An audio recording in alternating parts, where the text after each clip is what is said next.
Jammu was seeing a cricket match after 1989, I think so. Wow. And that whole week it was full. It was all the stadiums were packed. Today, franchisee's biggest asset is your fan base.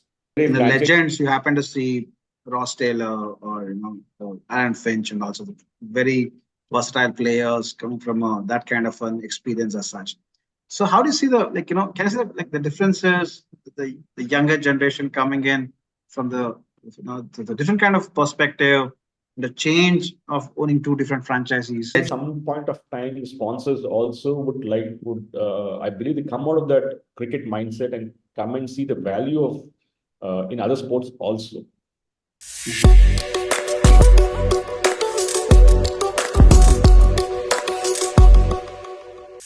So guys, today we are opening the series called Beyond the Games, in which we would like to invite the business owners from the sports ecosystem, the coaches, the players, and the athletes as well, to understand what goes beyond the game. What actually happens.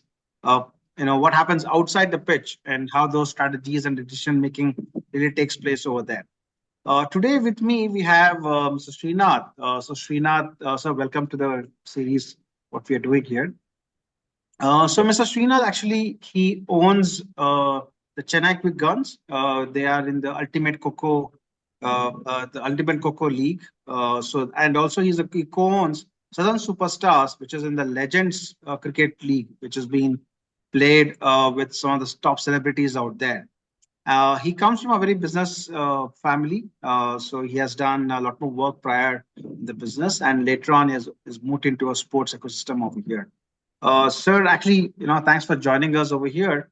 Sir, would like to understand more from you about your journey from a typical traditional businessman, and then what led you to become a sports franchisee owner. I want to understand that journey and would love to know about that. Typically, sometimes accidents do happen. Okay. So when accidents do happen, you have to delegate things, right? All No, right. jokes apart, I mean, we never envisioned that we've been sports as a business actually, because we know that IPL is such a giant, and Yeah. dreaming to be a part of that kind of a franchise always you never imagine those things. So, but if you ask me, that the change of tide has come from the start of Pro Kabaddi, because I would say that Pro Kabaddi has put on a path for alternate sports other than cricket, to look beyond cricket as such. So probably I think that paved way to a lot more things, Okay. and probably we were in the right time to ride on that new wave which has coming into the arena right at this point of time. So when the first opportunity we got from Ultimate Coco, so it was like we were in crossroads sort of thing, whether to go or not, because sports is not a short-term business; it's a long-term one. And the kind of background we were coming from, we were a little hesitant initially. But as we got into the season one, then we thought, okay, right, we were in the right place, starting with the right platform as such. So from there, one led to other. Okay. Yeah. But Okay. basically, That's so I mean, I think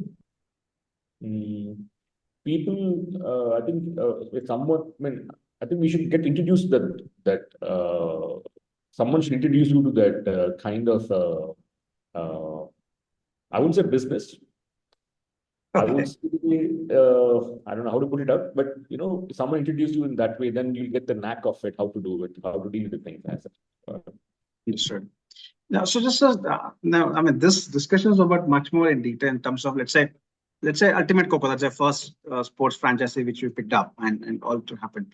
So how it happened? Like did the league organizer contacted you and said, hey, because you were not in a franchise before, typical traditional business. Did they reach out? Or I think you did tell me about a story about how the reference came into picture. But just take me through that, that particular day or a call which just happened and what led. well. It was not a very happy day that day. Uh, Okay. we were watching the T20 World Cup in Dubai, India versus Pakistan, and where India was getting thrashed badly. So somewhere down the line, I mean, we just stopped seeing the match and we were just sitting inside, and there were a few gentlemen we were discussing about the logistics about sports and how it is growing and all that. So then I was introduced to Tenzin Okay. by so a good friend of mine, Mr. Kiran from the GMR, who happens to be there also. He was the one who introduced us to Tenzin. So when we sat, then the idea was that how do we encash on the platform as given by the Kabaddi? Because Kabaddi is a rule sport. And if you say that in India, the population, though we see metros and tier 2 towns, but most of India stays in the rural parts. Yeah.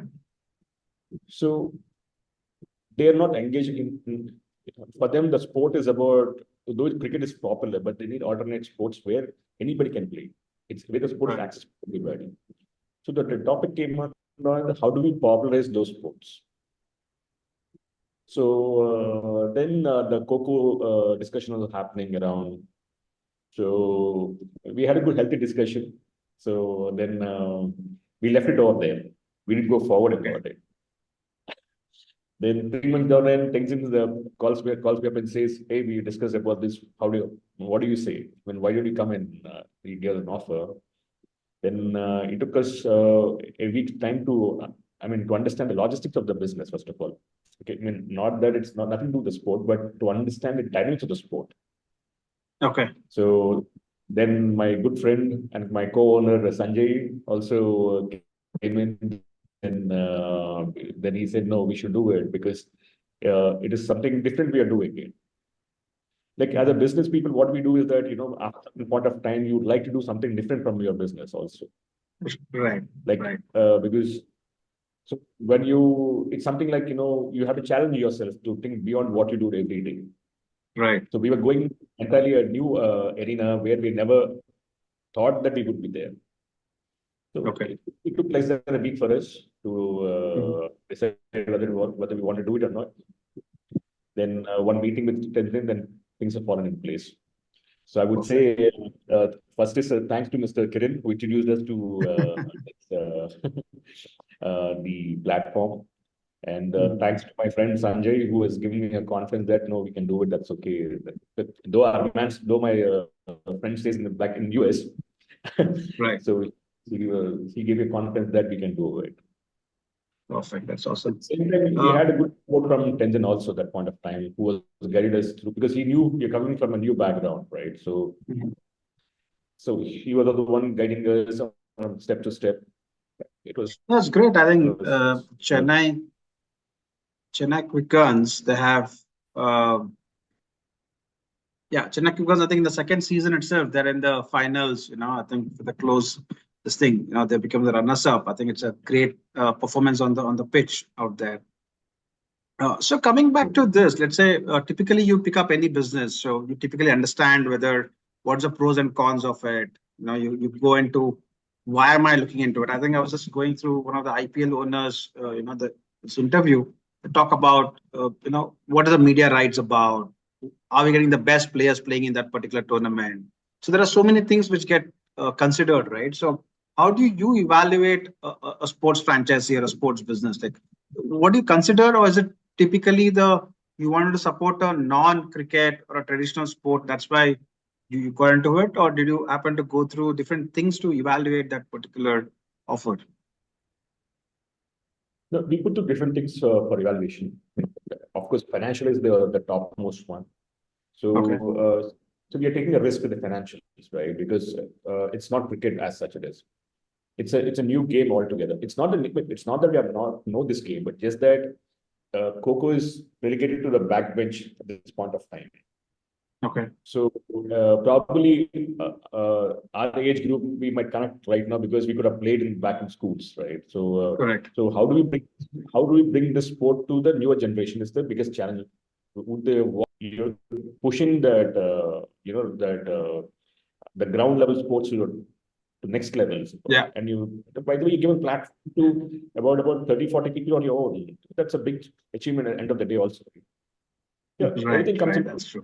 You have every team has different parameters which they look into it. Right? So obviously financials come in, sponsors come in, the coaches, the team, the people who look around that, the social media campaigns, everything comes into the picture.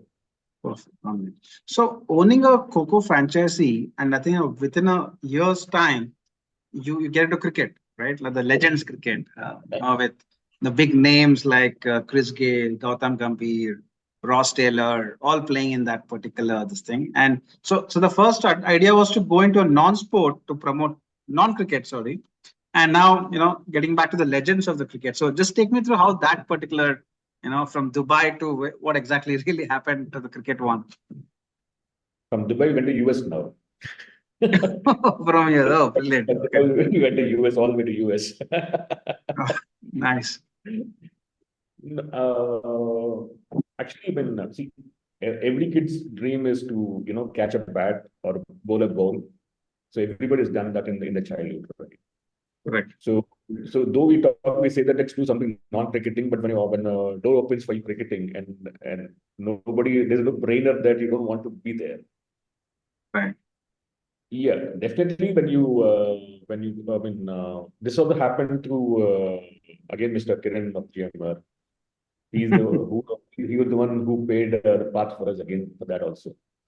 So we met Vivek Krishnani in US when the US League is happening in the T20 US League is happening back in New York and New Jersey there. So you mean the Major League Cricket or the US League? US League, okay. One. Where all the GMR and all of them have teams back in the US. Right? Correct. Yeah. So apparently Sanjay and Vivek met over there. So things again fall in place. So we came back and we saw the financials and all that stuff and who are the players available and all that. So given with the background of Coco, what we had, though we know that 1 to 10 scale is about, if you say Coco is about 3 or 4, we know that magnitude of cricket is about 6 or 7. Yeah. But with the right team, we thought we can do. It's a doable one. So fortunately, we had a good team with us. So they pulled it off for the first season.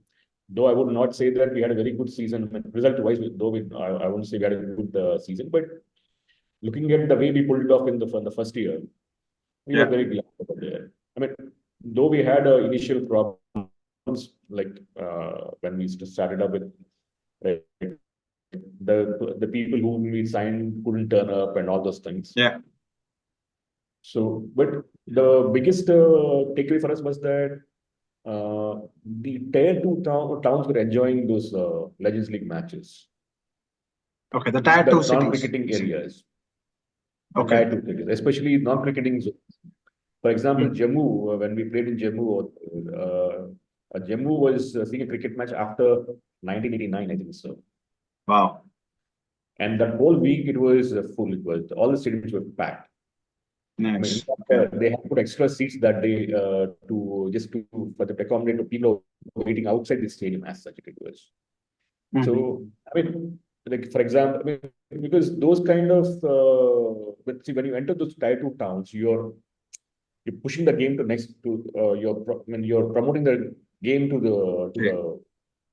the common person also. Right.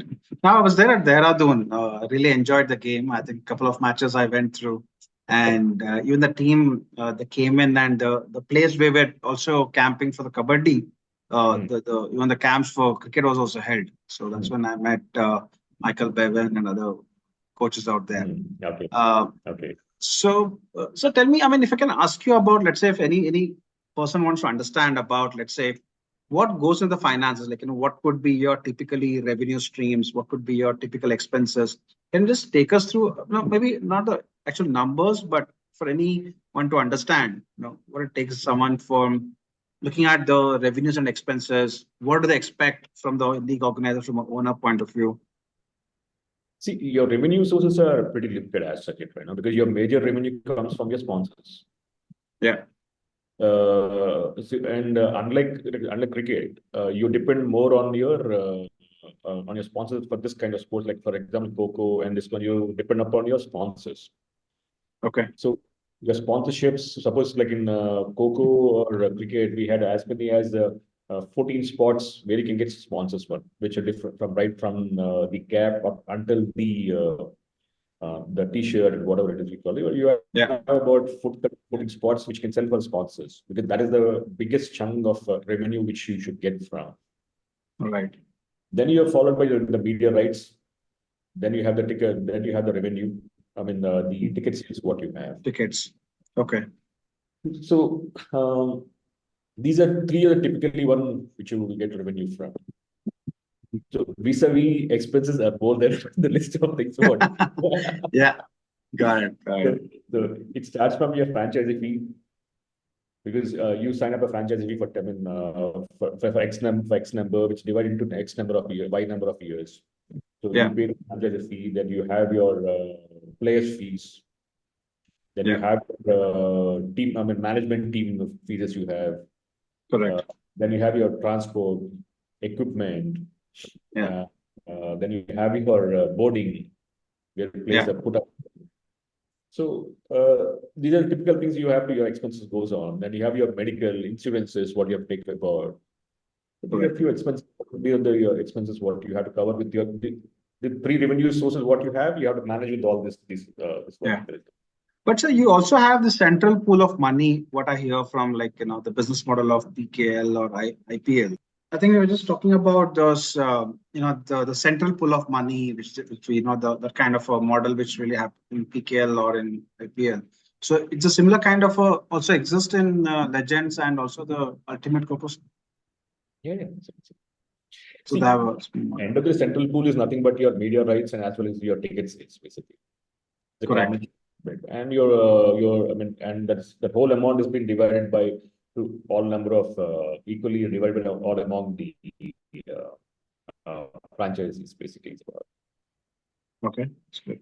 So typically, when you actually happen any kind of a business, so you have multiple metrics and the measurement you do, right? At the end of the season or end of the year, another financial year, you look at your books, you talk about your margins, or maybe it's a growth you're targeting. So you talk about such kind of things about a typical business. So, but in case of a sports franchisee, after every, I think the second season for Ultimate Coco and the first season for Legends. Now, what are the metrics do you guys keep it yourself, for the first year, second year, third year? And how do you go about measuring that particular thing? Typically, we do by year, basically, right? So, so when you're doing that, what happens is that we take a lot of parameters like how did the viewership grow on TV? Okay. So we get all the TRP ratings, or we get the number of viewers, number of clicks on the social medias, and so we get a little bit of information from the league itself. Like for example, they let us know, like suppose on the TV, what is the view, how many viewers have come, and what the TRP ratings are there, or suppose on the OTT platform per match, how many people have watched, the growth or a decline. So in which area you have more number of viewers are coming from. And you have at the same time, we like to, they give you a little bit of data saying that, how many men are watching or women are watching and all those things comes in. So basing on these data is what we make a presentation, so that we have to basically, biggest challenge is that we have to convince the sponsors. Yeah. So initially the first league, it always will be that how do we make the matrix in such a way that it's attractive for the sponsors. So at the same time, what we do is that how do we keep our fans engaged? Are the time during off seasons about? Yeah. So as we come to the season one, as we come to close the season, then your dynamics change towards what sort of thing my team goes around to see a lot of matches happening around India. Yeah. For example, nationals happen in Delhi. Nationals happen. Yeah. So my team was there scouting for the and getting to know who is which players are there, and trying to interact with them, and knowing that have they have any injuries or whatever it is it's about. So we get to that. That also background happens over there. So you know whom to. How do you form your team also? Yeah. So these are the things which happen as we come to the season. But most of the time, what happens is that throughout the year, we see how do we keep our fans engaged more or less, somewhere or other. At the same time, we try to get as much as data as possible from different sources so that we understand who are the viewers, first of all, because that's where you engage your fans from. Yeah, yeah, So at the end of the day, franchisee's biggest asset is your fan base. yeah. So Okay. sometimes you get a passive fan base, sometimes you get a very active fan base. Mm, So true. suppose like what happens is that suppose we look at Chennai Quick Guns, right? We don't have so much of active fan base right now, Okay. but there are a lot of passive people are there because this passiveness comes from the lot of women who are watching matches. Okay. Because we saw the data other day. We saw supposing a lot of women are watching the Coco matches, especially Deep South.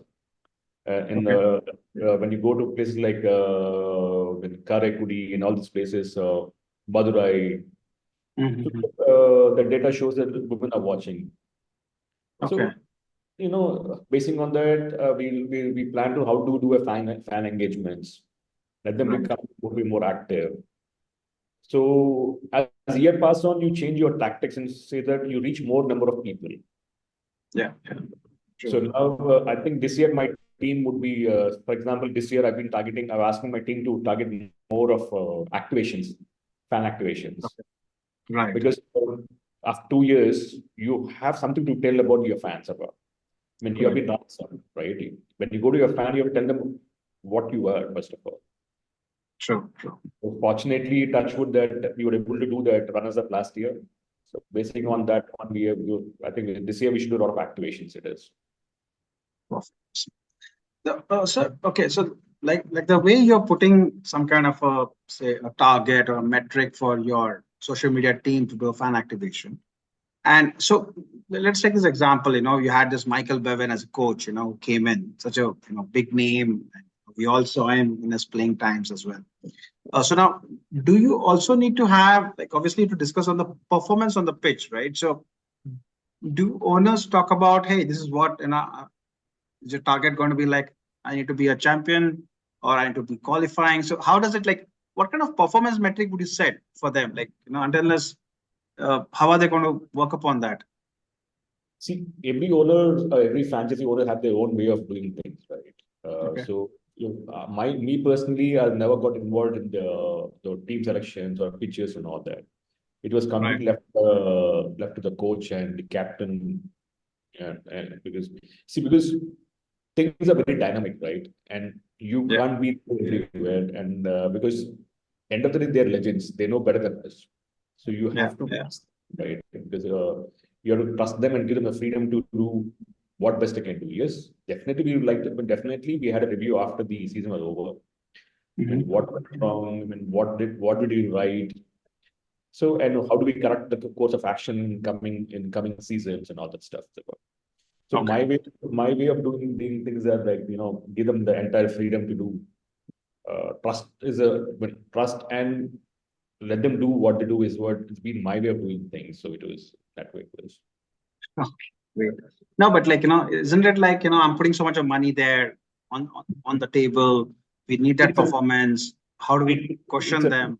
it's a risk what you have to take, right? Because you can't expect a Srinath to go and tell Aaron Finch or Ross Taylor how to go back, right? So Yeah, yeah, true. they're legends for something. So we have to understand that much about. Okay. So actually, you've been one of the most calmest owners I've actually worked with, the patience, the calmness. So what is it like, and how do you bring this in? Like, is it similar thing in other business also? Is it like in sports, you're like this? No, no, no. It's not that. I mean, I do have my own movements. I don't deny them. Okay. But thing is that we have to understand that whom you're dealing with, right? So you can't deal X the same way how you deal with A also. Right. So you True. have to compartmentalize yourself and see and how to deal with things. Mm-hmm. See, because I understand everybody has a good day or a bad day. Yeah. So I mean, probably you have. You mean sometimes we have to put because Kiran told me one very good thing, right? Which I really admired the way he put it up, right? So, for example, there's one time where DC didn't perform well. They were at the bottom of the table. Okay. So when Kiran came up to Mr. Kiran and said, "Now it's time to put our socks and shoot the whole tree and all that stuff," then Kiran calmly said that see, we have to understand that the captain who is there, he doesn't want to be in the same scenario. He doesn't like the scenario what he's in, right? Right. So, see, it's not that we are not liking it. He himself is not liking it, but he's there, he's still there, standing for us out there. So, when he can stand and face it up, and we at the back, why can't we face it up? In fact, we have to support them to face it. Right. So that put me in a process of that. Yes, there's a way to think about it also, right? Because nobody wants to be in the kind of scenarios. Everybody's putting their effort. Yeah, probably that day was not our day, or that season was not our season. It's about. Right. So, I think, I mean, see, you can, I mean, sometimes you get frustrated, but that's not the way to deal with things. That's what, that day that statement taught me, at least about. Nice, nice. Yeah. So I think it applies to any typical business also, like, when you do a day-to-day. Yeah, yeah. Because nobody wants to be in the kind of scenarios, right? Nobody enjoys this kind of scenarios. But Yeah. they're there. So we can't do much about it. So rather we be united in that scenario, rather Right. being cribbing about it. True. Very nice. So actually, in fact, when I met you last time in Delhi, you spoke about three types of business which a person gets into. Like one is for survival, and second is for this thing. I would like just to talk about that to the viewers, you would love to understand that. I mean, for me, like my family business is for my bread and butter sort of thing it is about. Yeah. So, and I have my construction business also, which gives me a scope for growth as such. Yeah. And sport is something which helps me to, meet people. So Yeah. when you meet people, right, you get to learn a lot of things as such about. True. Because sports is such a dynamic place. Every day you find a new guy who has come from different background, who is facing his own battles. Yeah. So who is trying to survive in every which way possible for him. So these things teaches you a lot that, so probably, I mean, sometimes I feel that I'm very fortunate I'm sitting over here. Whether it's my parents' blessings or whether it's my whatever it is. I feel I'm blessed after seeing, especially when I sit and talk to the boys in the coco over there. Yeah. True. So suddenly I feel I'm very blessed. I'm blessed to be over here. So these things because everybody should have that one, the survival sort of thing, and one business should take it to the next level. Because you can't stay only with survival with it. You have to have growth because it's not an individual growth. You have to grow for your family also. Correct. Because you have responsibility for them to give a better life. Yeah. True. And at some point of time, take care of yourself. Because some point of time, somewhere in deep mind, I thought I should be a cricket player too. I would have not had the choice that point of time. Right. At least, somewhere you have to, because today I'm in sports, someone who might make a movie, someone might do a podcast or something. Okay. That's fine. Something you have to do something for yourself also somewhere. Nice. So tell me this, like you spoke about the coco player from that kind of an experience as such. So how do you see can you see the differences, the younger generation coming in from the different kind of perspective, the change of owning two different franchisees? I mean, both of them are very different as Jack and cheese, that is about. Because in Coco, what you find, the people come from very diverse backgrounds and doing different things. Right. Like for example, like when I've seen players who are Zomato or Swiggy delivery boys, Yeah. to do in a regular time, but still they make time for the practice and come and play. Makes sense. Yeah. So, for example, we have this boy called Ramji Kashyap, Yeah. who has been awarded twice the player of the season, both for 1 and 2. Correct. His background is amazing. Like, for example, like he used to, I mean, if I'm not wrong, what I was told was that he used to collect cartons from the shops and sell it for the weighing one. Mm-hmm. Apparently, after the season 1, he has been offered a job with the railways. Oh, nice. Okay. And the railways also, he had such a tough time because this boy doesn't speak Hindi. He was Marathi. Mm-hmm. So apparently, then I mean, because when you get a job, you have to take an oath over there, and our man doesn't know the Hindi at all. So he had to take a break, take 2 months tuition to understand, to learn the Hindi, to take that as well. Right. So when we see these kind of backgrounds, right? I mean, sometimes you feel happy that you're doing something for these boys. True. Or the girls also who are going to come up now. We're going to have a women's team also coming up. In UK. Oh, nice. Coco. Okay. Women's also going to come up. So when you look at these backgrounds, right, you feel happy that you're able to do something for them. I mean, it might not be life as such, but at least you're there for them at some point of time, trying to help them out and pulling them up, giving them some spotlight, giving them that comfort and all that stuff. Yeah, coming to cricket is again a different entirely ball game because everybody has a different lifestyle. So when I met Bevan after when he came in, right, for you, Bevan is Bevan. You look at the legend. So in a discussion, I've asked Bevan, so Bevan, what are you doing? He said, I work in a bat manufacturing company. I assist them. That's what he said. I mean, the thing is that everybody has a different story to say. Sometimes you feel happy to listen to the story. Sometimes you feel, oh, okay, you're taken aback and all the stuff is about. Yeah. So everybody's different, right? True. So just coming to the near end of this thing. So take me through, sir, kind of running a franchisee, or you're seeing the sports system, the ecosystem growing up in India. So what kind of future and the challenges do you foresee now in the upcoming days in the sports in general in India? But sports in general, sports as such, has very tremendous potential, right? Yeah. Only thing is that every sport is compared to the monster called IPL. Mm-hmm. So it's been compared. Yeah, I think everyone. Yeah, everyone compares there.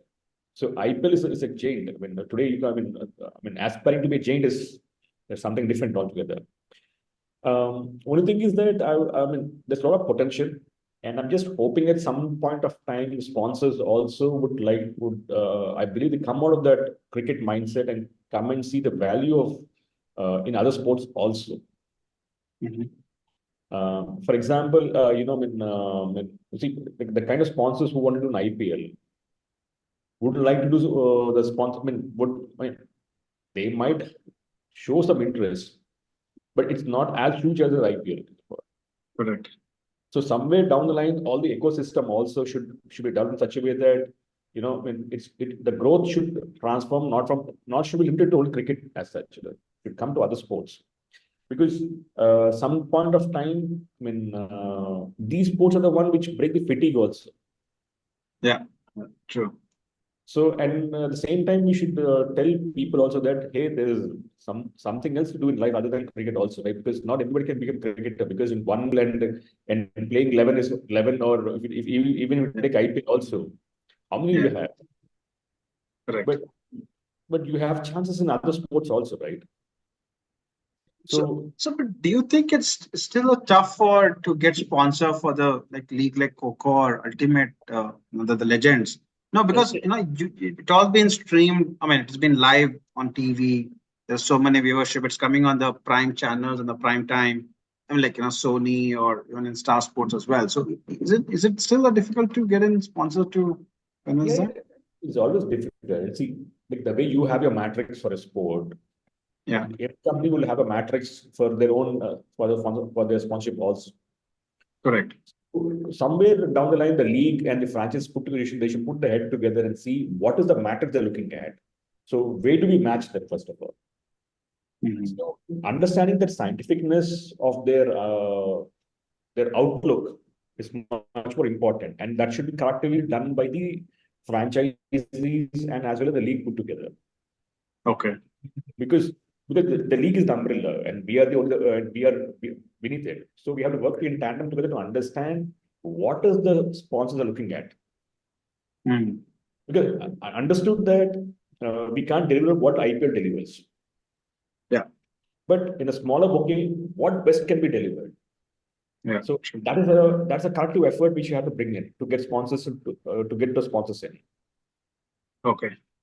So because there's a lot of future, because suppose if you look into it, after cricket, IPL, you have your kabaddi, which is the second best things happening. Yeah. And the sport is always between the Coco, then you have, then the women IPL you have. Yeah. So these things are growing up now. True. So sometimes also we have to understand that because there are a lot of big companies who are in the tier 2 towns. Yeah. How do we approach them also? It's a task. We have to formulate one roadmap. So there's so much potential out there because slowly people are also. I mean, I feel that. And it's not about the players also. It's for the general audience also to give them something different from what they used to. What's been available? Yeah. So because okay, now looking at the social medias and all the stuff, okay, we're trying to give them something different experiences also. So for the audience, give them a different experience. You give them different experience. You have a more people watching us on the online and offline. Yeah. And this matrix should help the sponsors also. Yeah. True. So it's a process as such. It is about. Correct. I mean, everything has to come in line, and I think in tandem with everything. In tandem with everything, right? Yeah.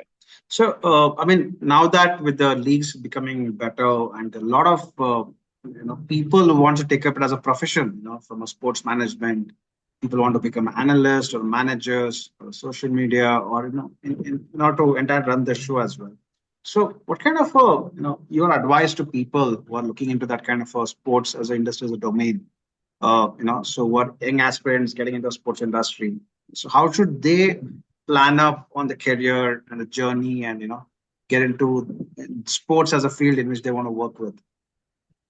Well, I think we're in very nascent stage right now.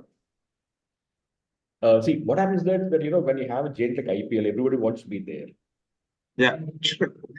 So, but people understand that there's something beyond IPL also. And they're equally paid. I mean, probably your pay could have been a few thousands, couple of thousand difference between IPL and this one. But I mean, I would feel that let people explore other sports also. Okay. So because what happens is that when you meet wide variety of people, different backgrounds and all that, you are more flexible in approaching, because end of the day, sports is dealing with people. It's about handling people. It's about correct, understanding them, right? So when you go around, when you meet people, your exposure is more. True. So you become a better person, because end of the day, you want to handle people first, and we'll be more like we become better people and handling them. So what I would suggest is that everybody is that, yes, IPL is definitely, if you get in, definitely it's good. But you have other sports out there. You have volleyball, you have kabaddi, you have Coco, and I hear now rugby is coming up now. So there's so many opportunities are there. Right. So let them explore other opportunities too. Is about. Yeah. So one last question with you is that I mean, you have seen from your family business, the automobile industry, then you're doing into construction and the interiors, and now it's sports. I'm sure you would have learned a lot of business lessons. I'm talking in general, not specifically for sports. What advice would you provide, like for young entrepreneurs, who are doing their own businesses and stuff? Like some lessons, you should look out for. Would love to hear. I mean, No, like the way you mentioned about Kiran sir, right? The one which you picked up from him. So, like likewise, your experiences with some few business lessons. I'm not that assistant giving it, but um, I would always see that, I mean, say that, first let's have our priorities right, first of all, right? So, like, when you have our priorities right, we are more focused. Um, we should understand what our strengths are about. Because, see, suppose, like, I mean, probably you have a strength A, I might have strength B, but even if I have to aspire to be a strength, get your own, I may not get it. Yeah. But I should, I mean, my understanding is that, okay, yes, that is there, which I'm not good at it, but I'm good at over here. So how do I hone my skill B, which I'm good at it? Okay.